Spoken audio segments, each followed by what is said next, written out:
I've met a lot of tribe leaders, heads of personal growth movements over the past 20 years. And some have deeply inspired me, and some not so much. This interview you're about to watch with Mike C-Roc, the story of the evolution of this community that he's built, That One Network, you can tell it's his calling. He's made tremendous money in the mortgage industry, and you'll hear his story in the podcast, and you'll hear the source of divinity, truth, heart, pureness, authenticity that is leading the charge with this organization.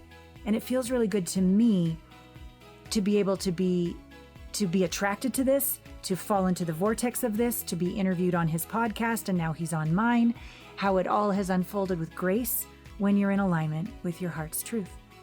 So, and I ask him maybe more personal and relationship and marriage and family questions than maybe most of his interviews that could be more around business. It's beautiful to hear behind the scenes how he lives his life in as much balance as he can muster, given the humongous difference that he makes with all of us and with his family. So enjoy Mike C-Roc. Welcome to Intimate Conversations, Season 13, Heart Broken Open, where intimacy is an inside job. Hello, delicious people. Welcome back to another episode of Intimate Conversations, Season 13, Heart Broken Open, with one of my new homies, Mike C-Roc. It is so great to have you, brother. What's up, Alana? Thank you so much. And I got to tell you, like, the words that you use sometimes are different than most people. Like delicious, like delicious. It's where do you come up with these things, like to use? Like it's because here's the thing: when you're talking, it's you know, you listen to people, but sometimes when people talk and the words they use, you can feel them. Yes. You know, and that's what it does. Like, can you feel delicious? Yeah. Thank you. I think that's the difference between just talking and really embodying your soul, yourself, your essence, your message. So that's a really lovely, flattering thing to say right out of the gate. But let me tell everybody who you are before we go on. I have just joined actually as a quantum member of That One. We're going to learn more about that on this call today. And it's just been an incredible experience. So Mike C-Roc has appeared on over 2,000 podcasts. He's beat me by 1,000. So I've got to keep going. He's built a reputation as one of the most well-connected personal branding experts in the game, and as a founder of That One agency and celebrity host of That One podcast, which I have been on with C-Roc and Kintz, he's helped hundreds of entrepreneurs, authors, and high performers amplify their voices, grow their authority, and land top-tier podcast features. His reach extends beyond the mic. He's spoken on stages with billionaires and presidents and cultural icons, and many of them, the very people he once interviewed, are now clients in the That One ecosystem. And with a background of building, I didn't know this about you, an 8-figure real estate and mortgage company, OMG, Mike knows what it takes to scale, influence, and dominate. And he brings that same energy to everything he touches, whether he's producing content, building networks, launching new brands. One thing is constant. Mike C-Roc is obsessed with helping people become unstoppable. And you can go to thatoneconnect.com to learn more. So one thing that's not in your bio is what a great family man you are. Like, we almost had to reschedule today because of your daughter's softball. So I think that's my first question. How on earth do you balance your life? And have you ever had times when you were out of balance and needed to realign with what really matters? Yeah, you know, thinking about that, like we should celebrate people for doing the things that that are extraordinary, but like, why should it be extraordinary to be a good parent? That should be the usual. But anyway, but yeah, of course I've been out of whack sometimes and misaligned and what have you. But you know, the reason that I can handle things that I do now with my businesses and my family and all that, and by the way, I'm not perfect, and there's times where I need to reassess. Yeah. But I do it basically through being a living demonstration of what I expect to deliver to the world and what I expect from other people. And I don't believe you can expect something from other people unless you can demonstrate it and be a living demonstration. So yeah, I just think about like, you know, what the priorities are, what needs to be paid attention to right now. Yeah. And most of the time people have an issue with prioritizing. They don't understand how to prioritize. So if you don't know how to prioritize, you can't pick what needs the attention right now. And so for me, my wife needs attention when she needs it. Yeah. I make sure that that's a priority right now. Everything else will hold. I got to go to practice and I want to be at my daughter's practices as much as possible. Yeah. I might have to disappoint somebody for a period of time and then Lana will get over it. Yeah. But you know, it's prioritizing. Yeah. Yeah. I remember interviewing Kim and Foster Gamble. They had the movie, the Thrive movie, and I think it was either he gets up really early or she gets up really early. Anyways, they sort of are like two ships passing. They each have their own offices and their own wing of the house. But they said they agreed on FFA, full frontal affinity, every morning, every night. So they would have their time together. Yeah. And even if they had all these different lives, what are some of the practices that keep your connection deep with your wife? Well, paying attention. Okay, I use that again. You paying attention to things, right? Assessing things. This just like not when she's pissed off and throwing plates in the kitchen, or like what? What do you mean? Well, yeah. I mean, I can feel an energy from people. Yeah. But yeah, you pay attention to those kind of things, and you see like what's going on in her world right now in business, and you know, does she need help in every area? And don't ask for if she needs help. Just do something. Look for things. One thing she used to tell me is like, I don't want to tell you to do things and like that I need help with things. I want you to just see it. And I was like, okay. I didn't understand that at first. I've been married 22 years. Nice. And I didn't understand that at first. I'm like, what do you mean? Just tell me and I'll knock it out. Like I can't always see what you want. But then I said, you know what? There's got to be something to this. So I started paying attention. Oh, you know what? There's dishes in the sink. Let me knock these out real quick. I got 5 minutes. There's laundry needs to be done. Whatever. Let me just jump on this stuff because my wife's love language is service. Ah, nice. Got it. I took that. This is really powerful. Yeah. I took that without her saying, hey, what would make you a better person out in the world is being a servant. She didn't say that to me. She said, my love language is service, acts of service. And I notice I get lucky more often if I serve more. So, but I said, you know what? What if I could make this my beingness, that I become a servant? And then I remembered something. Yeah. I'm a Christian. Wait a minute. If a Christian's main thing is to be more like Jesus every day. And so I said, you know what? Maybe I'll just make this my beingness of being a person of service. Yes. And then I'll do that at work, in my business, in my community network. And then when I come home, it's just part of the thing. I'm already done. I'm holistically doing it. Yeah. It's no extra effort. It's just who you are. Yeah. Yes, exactly. Let's transition that over into that one, because you're very much of service, wanting to connect all of us, you know, up like wind in all of our wings to be the best we can be. How did that one network even occur? When did you start it? How did it unfold? Why? Was it a message from the divine? Like, how did it start? Yeah, well, a lot of that, all of that, right? Like one thing did happen when I was in the mortgage business. I felt like I had the weight of the world on my shoulders back in 2018, and we were going through some struggles and lost a lot of money. And I just collapsed. Like I didn't collapse, but I basically collapsed. I felt like I broke down in front of my wife in the kitchen. I said, I just can't take this weight anymore. I felt like I had the weight of my employees, their families were relying on me. I felt like I was the one that had to take all this on. Yeah. And when I did that and basically broke down, I said, you know what? I'm done. I surrender. Yeah. And as soon as I said that, it felt like 1,000,000 pounds was lifted off me. And everything brightened up. And I was like, everything's going to be okay. And my wife said to me, and this is a powerful thing to do for your partner, is give them the confidence that, hey, everything's going to be all right. We'll figure it out. That's what she said to me. Wow. And I'm like, yeah, you know what? If you say that and you're good with it, because I didn't want to disappoint her, maybe. That was a subconscious thing, right? I don't want to disappoint her or anybody else. Yeah. When she said that to me, from that point on, it was just like, oh, okay, everything's going to be okay. It's not that big a deal. And it's not permanent. Yeah. And if you keep going, the light, even if it's not there right now, the light will always appear. Yeah. And so from that point, I started doing a lot of podcasting to move myself out of the mortgage real estate business, to wind that down and build a brand and get known and impact people. And in doing that, I went on over 1,200 podcasts in 5 years as a guest. I've done over 1,000 episodes of my shows. And the network expanded drastically. And what you're familiar with, these 15 minis that I created, which are speed networking calls that I do 5 to 8 a day, Monday through Friday. With those things, my network expanded drastically. Yeah. To the point where, I mean, and I say this humbly, I have to be one of the most connected people on the planet. Mm-hmm. And I got to do something with that, right?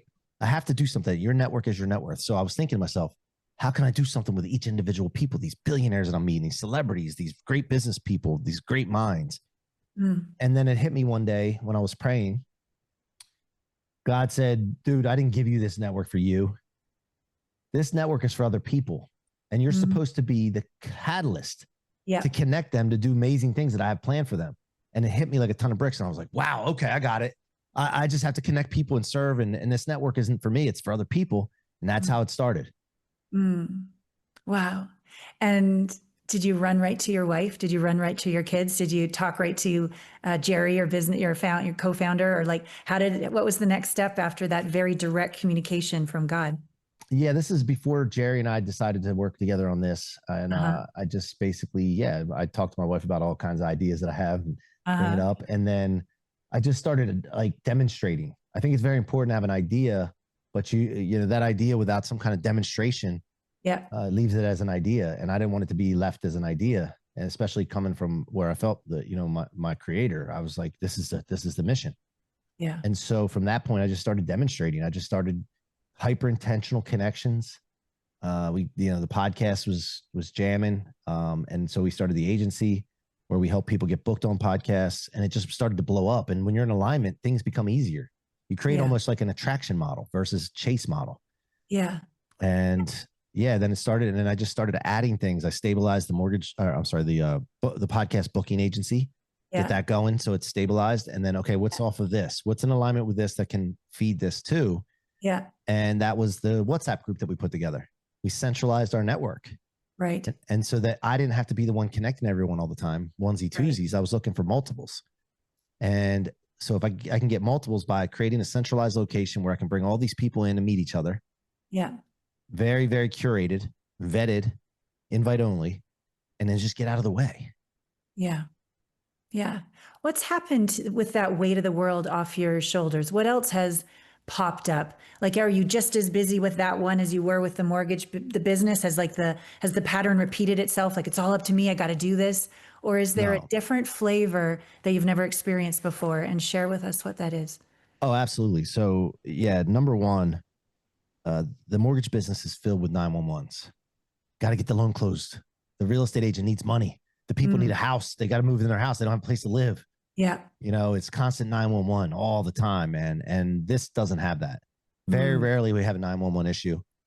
So that takes care of that pressure, that part. And then the weight part, no, I mean, I'm serving God's mission. It's not my mission. So I don't feel like it's weight on, and I know that God's got it. He's already has it planned. So I just follow along, and then I pray every day, all the time, all day. And I have a prayer. I say, Lord, give me the thoughts to have, the words to speak, the actions to take, and the people to surround myself with to serve the mission you have for me and to glorify you. And that sets an intention. We were talking about intention on the call the other day, and I believe in going with the flow, but I believe you have to have an intention because it gives you a target. And if you don't have a target to shoot at, you're shooting all over the place, and you don't want to shoot all over yourself. So to me, that creates a target for me to pay attention to. Yeah. I hear it. I know what you're referring to on the call last night. To me, it's like a combination of both. When my goal is the divine's goal, it comes through me, but it's not like my ego's in charge. Like I've had a world where it came from lack and scarcity, and my goal was in order to be better, in order to be good enough, in order to make money, in order to get love. Like it was all this in order to stuff. But the source of it, if I really slowed down and told the truth, it was fear. It was fear and lack. And then there's this other place where I'm one with the divine, and the inspiration is my intention. It's sort of like me plus God, homies together for the planet. And so it's a different way of creating an intention, more from the inside out than the outside in. Does that make sense? Mm-hmm. Yeah. The fear comes from not wanting to disappoint people or be embarrassed, and it has a lot to do with ego. Right. There's judgment, ego, and fear. Mentor of mine, Richard Dolan, taught us this. He called it Jeff: judgment, ego, and fear. Mm. And those are the three things that rule you. They're put in place to keep you safe, but yet if you let it go above keeping you safe, it starts to control your life. Yeah. And so, yeah, 100%. And I don't have that as much anymore. Everybody deals with it, but I just keep it intact and basically recalibrate it every so often to make sure that it's only keeping me safe, but not, and I'm talking about safe, like survival, right? I'm not talking about safe, like, feeling safe good. From rejection. Your people are going to reject you. Yeah. Safe from judgment, safe. I don't worry about all that. I'm authentically me, and some people will get it and some people won't. And I got to be okay with that. Right. Right. With your teacher, I would add maybe Jeff's, because I think shame is also another one. Like when we make a mistake and we don't know how to forgive ourselves. Well, shame, no, but shame, he would say this, because we've all been through this already with him. Shame falls into judgment. Okay. Because you're judging something. It's a form of judgment, rejection. Yeah, or you shame. can't have shame without a judgment. What are you shameful for? Oh, I'm shameful because I said that something I shouldn't have said. Well, that you're judging that. So it's judgment. Okay. So how have you dealt with self-hatred, self-loathing, judgment, shame, personally? Or tell me about how you grew up. Did you have coaches or anything that ever happened growing up where you were shamed and you really had to work through that? Yeah, of course. There's been a lot of that. Like, where do you want me to start? The floor is yours. Well, I think first of all, when I was younger, there was a lot of brokenness around me, a lot of alcoholics, drug addicts, mental health issues, suicide, divorce, you name it, right? Wow. And as a kid, I started to notice the people around me that were doing these things would always have a story that they were telling themselves. And they would actually share it with me. Like, I'm an alcoholic. I'm depressed because my parents were alcoholics when I was growing up. And I was like, you can't see that you just told a story and now you're living out that story. That's the parallel, like the plane you're living in. You don't have to be like that. You can tell yourself a different story. You could say what I'd say now is, because of the brokenness where I came from, this is why I'm doing what I'm doing now. Yeah. Right. And it's a positive thing. It's an impact thing. So you can just switch that up. And they would get resentful when I would share that as an 8-year-old. I didn't know what I was doing. It was just logical to me. Like, what do you mean? Like, just shift the story, just change the story, frame it differently. And so I dealt with that as a kid. And then I didn't drink until I got out of high school. And I went to college and I started seeing girls that I hadn't seen before. I saw parties I hadn't seen before. I saw substances I hadn't seen before. Yeah. And I was feeling like I needed to validate myself. I needed to fit in and belong. And so I went down that road, man. I went down the road of drinking, smoking pot, then other drugs and partying. And then the night was over and then the next day would start. And then the next night's like, where's the next party? Yeah. And I did that for a while. And I don't even know that person. I look back in those days and I'm like, who was that? That wasn't me. That was an identity I created. And I was living. And once you create an identity, you draw in everything that identity does and experiences. Right. And so there's a lot, there's a lot I could be ashamed of, how I treated people and all that. But I just look at it as I was doing the best I could at the time, what I knew how and what I was provided with. And once I learned other things, I created a new identity and I stepped into being that. And I give myself grace and mercy. And I'm thankful that my sins have been forgiven. And someone else had to sacrifice for my sins. Do you think, thank you. Do you think identities die and a new identity is born? Do you think they get like an alchemy into the wiser one? Because in my work, I've been doing this, intimacy and relationship coaching for over 20 years now. And what I find is when there's an aspect of self that we can't, as you said, forgive, we create separation within ourselves. Like, you're bad and I'm better, like a separation, like a superior, inferior, very third dimensional. But what I'm finding over all these years, when we can have compassion and we can say, just like you said, hey, you did your best. Would you like to come home now into my heart? I'm not going to shun you out, kill you off, just abandon you. You already feel abandoned enough. can I be like the divine would be and actually forgive you, bring you home into my heart, and together we will ascend, we will evolve, and I will have compassion for others as a result of it because I have compassion for myself. What is your point of view on identities? Well, I think that basically you can repent and turn away. Repent means turn away from. Mm, Right. So that's one thing is you just turn away from those things and then you're facing a different direction now. And that direction goes in a different journey. So, right. but when you're talking quantum, you know, there's several versions of ourselves at the same time available for us. And we can pick and choose whichever one we want to be. And so, yeah, I don't think one dies necessarily. No, I think you can go, I can easily go back to partying. I wouldn't like it because it's not who I am choosing to be right now. And it repels me. It's like weird how, you know, hooking up with girls and all that kind of stuff's not even appeal to me now. Like then it was like, that's all I could think about. Right. And then if or drinking, you know, and going partying and getting drunk and stuff, it doesn't even appeal to me now. Right. But at the time that identity loved that stuff. Right. You know, so it's just I think they're available to you at all times. You can be whoever you want to be. That I totally agree with. There's something about alchemy, integration, like processing the wounds and pain of that guy that wanted to party and get girls and drink and everything. If he's this is my point of view. When we push away those parts of ourselves, they never grow up.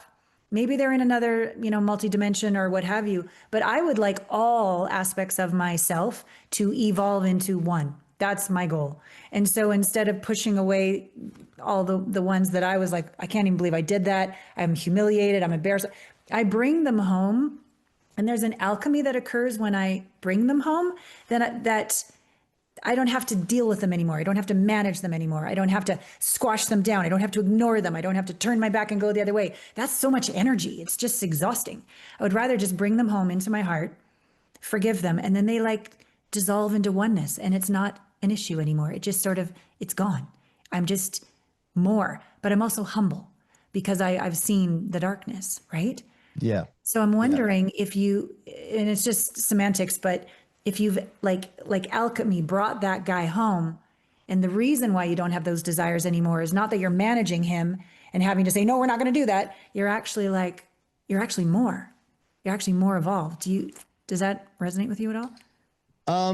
I don't know, because I think that really the way I view it and experience it is that I'm just elevated to a higher beingness. There's levels of beingness. Yeah. And I really feel like I'm just at a higher level of beingness, and it doesn't entail shame. It doesn't entail judgment and fear. It doesn't include any of that stuff. So it doesn't come to a situation where I have to worry about that identity that I was being in the past. It's not even a thought anymore. Right. Because I've ascended into a higher beingness. Right. And the higher beingness does things that are more creative versus destructive. Totally. So you don't ever judge yourself. You never get scared. You never like have a bad day. I do. No, I definitely have bad days, I would say. And fear, when I have fear, I just realize, wait a minute. Okay. I'm feeling fear because I need to go in that direction, and I lean into it. I lean into fear. I use it as a guide. So yeah, when I have fear, okay, great, let's go. Like, we got an event coming up in LA, and I'm thinking to myself, like, what the heck am I doing? Sometimes, like, what the heck? But that means it's the right thing. So let's go. And I get excited. So instead of pulling back. Okay. So the fear you embrace, you dance with it, you meet. I used to date an MMA fighter, and he was like, I dance with fear. I live to dance with fear. So as you're embarking in new territories and you're afraid, what is your plan? Do you journal? Do you call a friend? Do you pray? What do you do how do you actually move through fear? It's a very big topic. Well, fear, again, it's a guide. So it's like, okay, what am I afraid of? Okay, is it judgment, ego? Is it fear? What is it? Yeah. Identify and assess. I assess more often than most people. And then from there, I pray. Obviously, I pray, and I remember that everything's already taken care of. I always say this all the time. I'm like, everything always works out for me. So it's like dating a girl back in the day, and then she breaks your heart, and you're like, how can I ever? I mean, I was so used to and attached to this relationship, and how can I go forward? Like, can't even imagine going forward. Mm. But if I kept that the whole way, I wouldn't have the marriage that I have today with the two wonderful kids that I have today, living where I'm living. So the hindsight's 2020. You're like, man, I'm glad that happened. Yeah. You know, and you look at that girl and you're like, geez, look at her now. You know, but no. I don't want to. But it's just a situation where it's like, I mean, I really feel like everything works out for me. I really do, and so I go to those places, like remind myself everything. I'm built for this. I've already been through this. I've been through worse. Yeah. This is nothing compared to that. Yeah. And things still pop up in my life, of course. Like I had an issue yesterday with something, and I handled it. Yeah. But when I first saw the email that came across, I was like, oh my gosh, what am I gonna do? Oh my gosh, this can't be happening. And then you feel that victim mentality come in. You're like, nope, not today, son. That's not happening. That's not how I roll. That's not who I am and the beingness that I carry right now. And I get things fixed. And then guess what? If something does happen, it's like not a big deal. It's not that big a deal. Right. So it sounds like your self-talk is super strong. Your self-forgiveness is super strong. Your connection with God is super strong.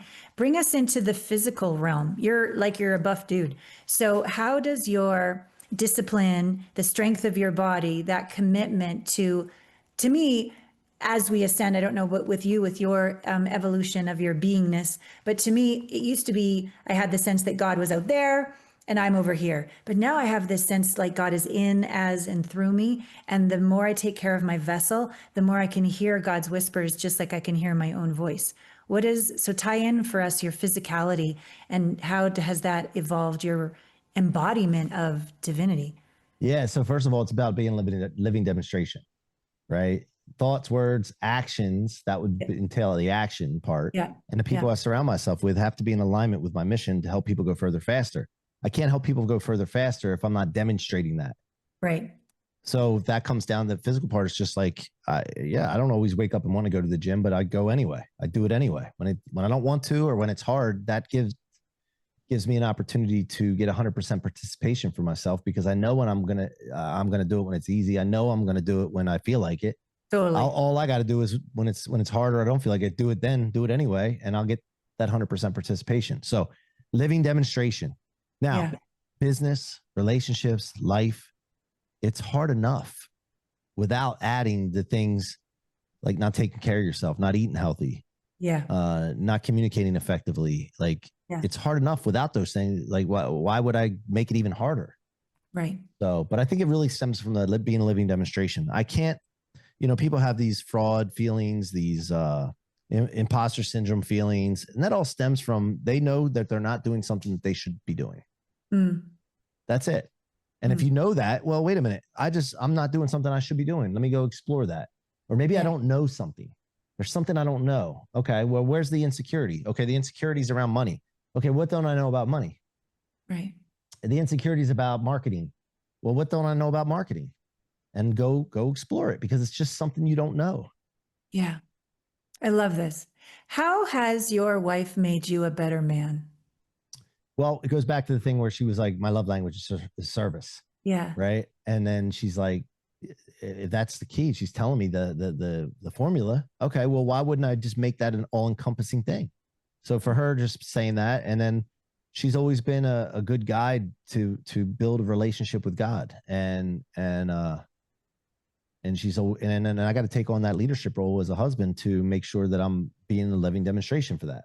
So I didn't always have a great relationship. I didn't understand it was all about relationship, and she's shown me that, And then the third thing would be when she told me that one time, that's all right, we'll figure it out. I'm like, we will? Okay. So she can be the light for you. What's her love language? It's service. So both of you are service. Hers is service.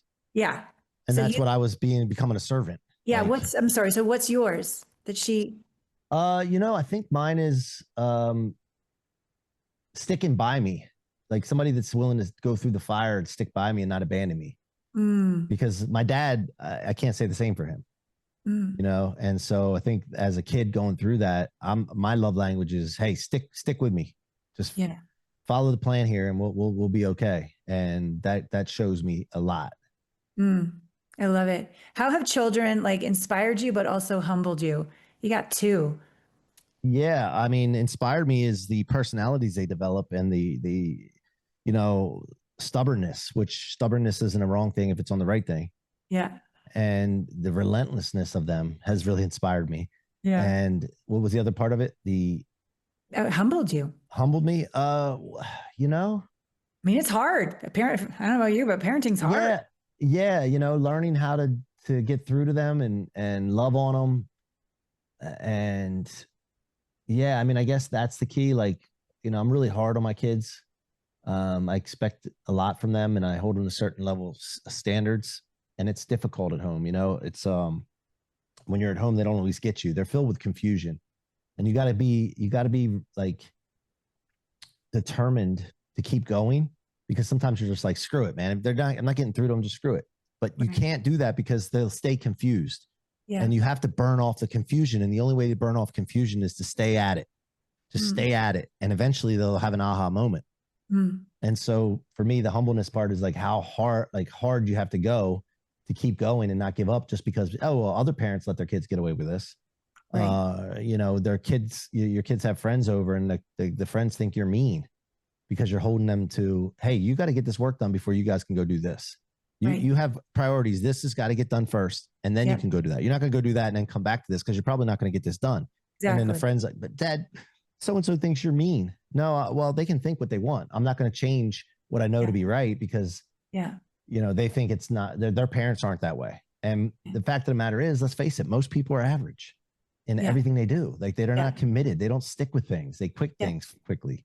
Yeah. And they don't have high expectations and high visions, big visions. They just don't. And I'm not going to relegate myself based on someone else's average thinking. Yeah. Yeah. Thank you. That's beautiful. What are their love languages? Are they different? Your kids? How do they love to be loved? Yeah. So my daughter is more of attention. Like if I give her attention and spend time with her and all that, then I notice she's more lovey on me.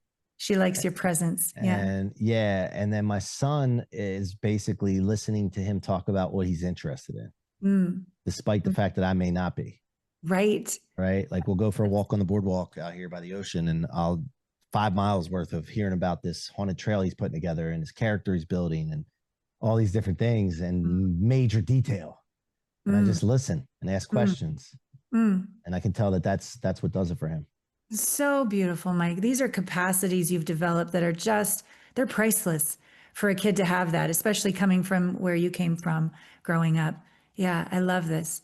As we wrap up, I want to dig into your further, faster. Help me explain, because there's these, what do they say? The hare didn't win the race, the tortoise won the race, right? Slow and steady wins the race, this kind of thing. Help me understand the source of further, faster.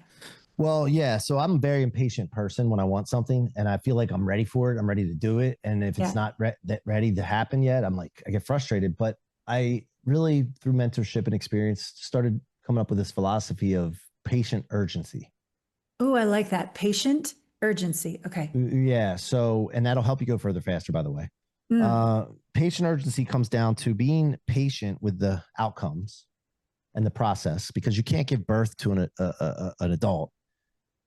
You know, a frog needs to be a tadpole first, right? A seed needs to be planted and germinated and grow. Yeah. So patient with the process and the outcome, but urgent with the actions, you know, the inspired actions, I should say, that you need to take to make that happen. And so that helps you go further, faster, because being impatient and being frustrated slows you down. And but being patient helps you go faster. It's actually kind of counterintuitive. For sure. The patience of eternity yield instant results. That's what my coaches tell me. Yeah. And I love that this is urgency with divine action. When it's a fear-based action and there's procrastination and all this mind stuff, like, well, what are they going to think? And what if I get, but if it's divine action, it's very clear. And then you can even let the energy of that divine action support you and just doing it. Just do it. Yeah. Yeah. That's huge. You know? I love this. I love this. That makes me feel even better. further, faster, being a part of, because sometimes I get nervous when you say that. I'm like, I'm just doing my best. Stop pushing me. And then I get into fear. And then I lose my connection with the divinity that's driving my actions. But this patient urgency as the subtitle has made me feel really, really good. Okay, we're going to go over to Patreon. I'm going to ask you some questions. We're going to do a little dance. And so tell people, I want them to go to That One Connect. I met you. I instantly fell in love with the community that you invited me into, the connections, the way that you're a tribe leader, the way that you're connected to divinity, and your heart is huge, and you pay attention to your family, like you're in great shape, like you just seem to care about all of us genuinely, and it feels really good. That's been my experience. That's awesome. And why I signed up for the year, kind of without knowing you for like, I don't know, a couple weeks. So we'll, I'm a testament to your mission is like a vortex. So It's an attraction model. Yeah, we created an attraction model. So, and I get this all the time, by the way. People say, I don't know what it is, but I feel drawn. I feel like and decisions, the successful people that I've talked to in the past make decisions quickly because they are clear on their mission. They're clear on their intention. And then they know it's either towards or away. Yeah. But when it's an alignment, it doesn't even feel like you're making a decision. Right. It's like, oh, this is the way I'm going. This is the way I got to go. And I can't tell you how many times I've heard that from people. Thank you. Yeah. So what do you want people to know when they go to thatoneconnect.com? What is your joy, your invitation, thatoneconnect.com is where you can find out more about our agency and how we help people get their messages out further, faster with the podcast vehicle, right? Guesting on podcasts. So anybody that wants to do that, that's where you go. If you want to know more about the Quantum Group and our membership, that is thatonequantum.com. And you can go check that out for the group and the network that we've developed that you're a part of. My picture's there in the bio. So thank you. Yeah. So fantastic. As we complete, what did you find most valuable about our sharing in terms of the way it's going to impact people who watch us and listen to us? What are you really glad that we talked about today? Well, no, I think it's the authenticity that we both bring. It's a very high frequency authenticity. You just be yourself, man, and let the chips fall where they may. And what most people are afraid of is losing people out of their environment. Right. Even the people that aren't aligned with them to help them go, they're actually holding them back. And what they don't understand is they're not okay with that. They might be family, they might be coworkers, friends. Yeah. But you're holding those people back too, because you're not in alignment. You're not resonating. Yeah. And so you got to be okay with be yourself authentically, and then it's going to pull the right people into your environment, but it's also going to repel the wrong people. And they're not bad people. It's just they're not aligned and resonating right now. Yep. Yeah.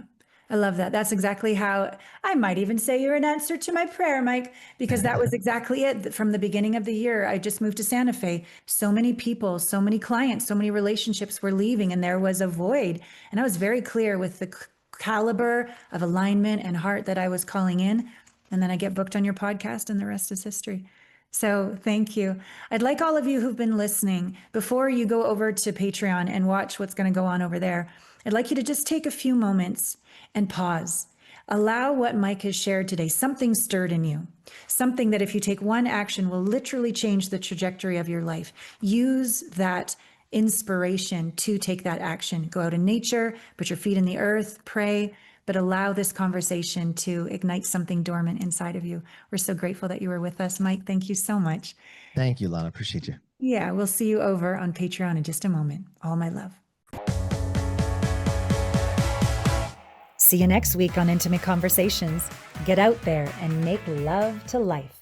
So I've been reflecting on my interview with Mike C-Roc. Loved being on his podcast. Loved having him on mine. Really looking forward to Los Angeles. I signed up for his That One Quantum program. What is the website? Thatonequantum.com or thatoneconnect.com for the podcast support services. And I'd say what stayed with me has been this concept of him saying, life always works out for me. Life always works out for me. And he says it with just like, sky's blue, today is whatever, Monday, Tuesday, Wednesday, whatever, and everything works out for me. It's just such like a no-brainer. And I was thinking about that I do believe that, but I often don't. So, but then I did a little journaling exercise. And the first thing that I came to was like, well, you're still here, Alana, so clearly life has always worked out for you. Like, there's always been a solution. Someone always shows up. A new client always shows up. The answer to a question I have always shows up. Granted, I have a part in this because I'm a never giver upper, and I'm willing to pull myself up by my bootstraps and love myself and forgive myself and keep going. You can't be an entrepreneur if that isn't in your blood, and I've been an entrepreneur for my whole life, and I'm in my 50s, so clearly it's worked. But to really get it in your bones that we're still here, people. Everything has worked out. We're still here. And what would it be to take that on as your total point of view before you go into an email, a conversation, take a drive somewhere, go on a date, talk to a member of your family that maybe you've had like issues with or whatever. Like, you just have this little mantra inside, this is going to work out for me because everything works out for me. And then you go into the situation. I swear it's going to make your heart open, not close. So that and so much more we learned from the incredible Mike C-Roc. Please, as I said, go to thatoneconnect.com or thatonequantum.com to learn more about the world that he's created and the support with podcasts that he provides. And lastly, please subscribe, rate, and review this so that more people can see it. If this inspired you, definitely share it with a friend. And if the work that I do with this deeper intimacy, in the podcast we talked a bit about the integration of identities and how do we take on a new persona. In my opinion, it's by integrating subconscious wounding and sometimes conscious limiting beliefs as well. But a lot of the time it's quite deep in there, quite subconscious. And when you're on the other side of it, you're free. You're free to be you, be authentic. And while you might not love it when somebody judges you, it's actually okay because you don't judge you. If that is something you're interested in, I would love to meet you. You can sign up for an intimacy breakthrough experience call. There's a scholarship right in the show notes. And we can slow down, connect, open our hearts to one another, and talk about what really matters for you living your dharma, your purpose, your mission here on the planet. All my love.